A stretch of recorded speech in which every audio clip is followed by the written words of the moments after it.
Kenya wenzangu, poleni kwa haya maneno. Mimi nimesema tarehe 23 nilikuwa nimekasirika na emotional ndio imenifanya hivyo. By the way, yule kijana alikufa December ni kijana ya babangu mdogo, na huyu pia ni kijana ya family. So ina 1 year tumekosa vijana wawili. Hiyo uchungu ndio imenifanya niongee hivyo, but sina uchuki ya kuua Wakenya wenzangu na sina uwezo ya kuua mtu. Mimi hata nikiona damu inamwagika pale nashika macho nikitoroka.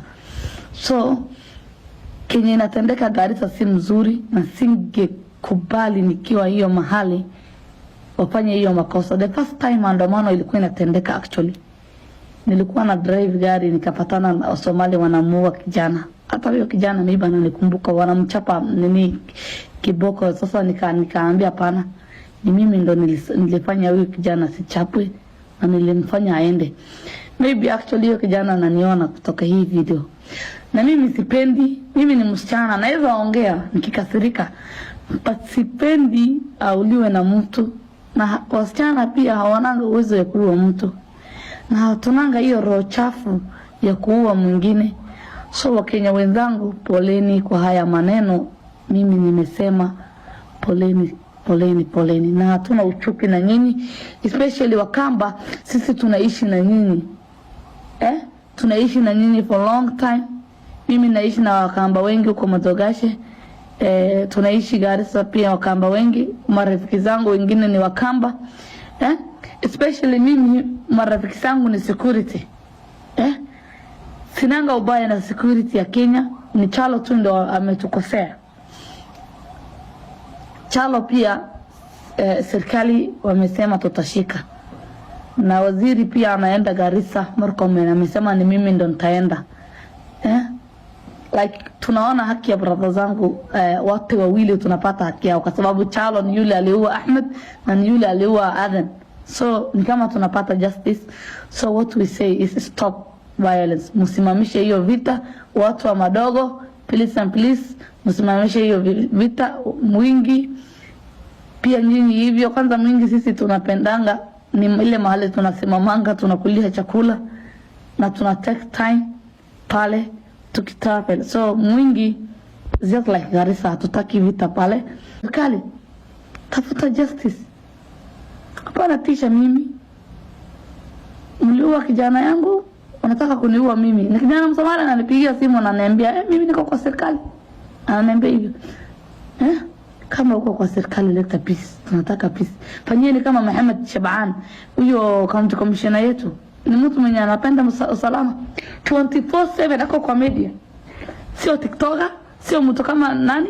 Leo yote anaongea juu ya usalama.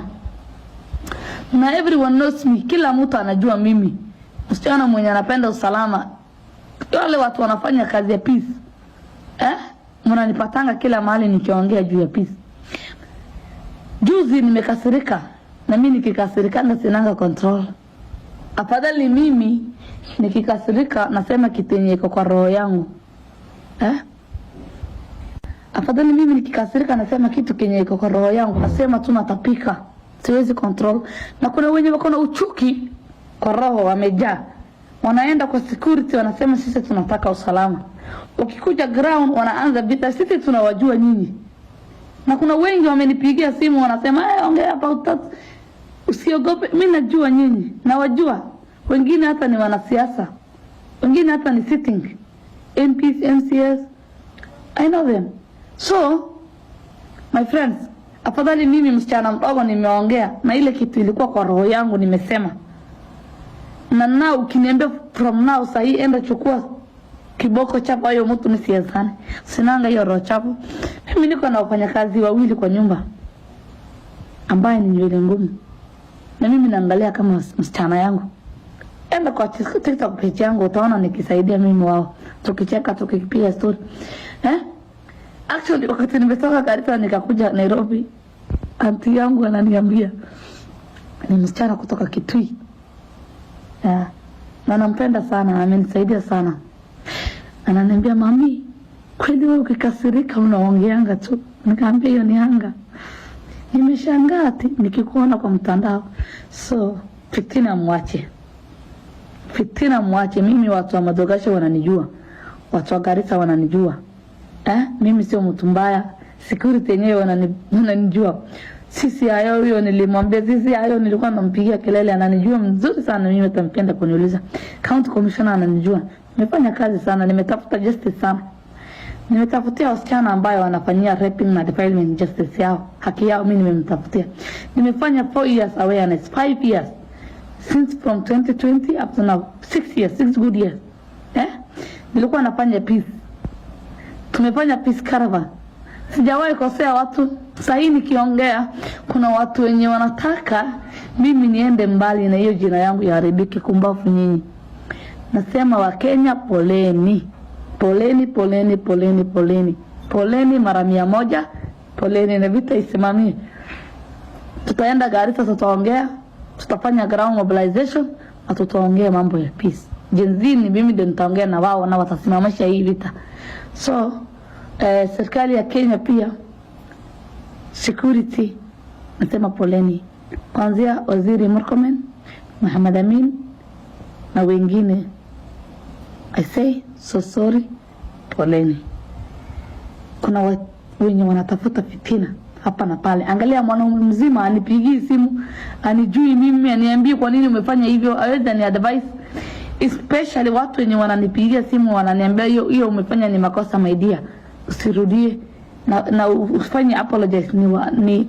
Ni yule ngumu wenzangu wenye ni rafiki zangu.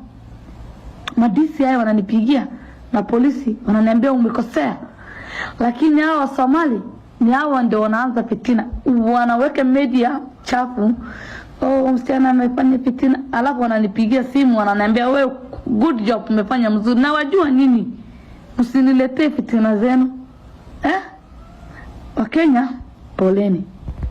Tena Wakenya dauni, watu mingi kwanza poleni. Wakamba wenye wanaishi Garissa poleni. Watu wa Madogo poleni. Hiyo vita itulie. Kijana mmoja ndio amekufa, serikali ndio ameua. Sasa sisi raia kwa nini tunapigana? There's no need tupigane. Poleni, poleni.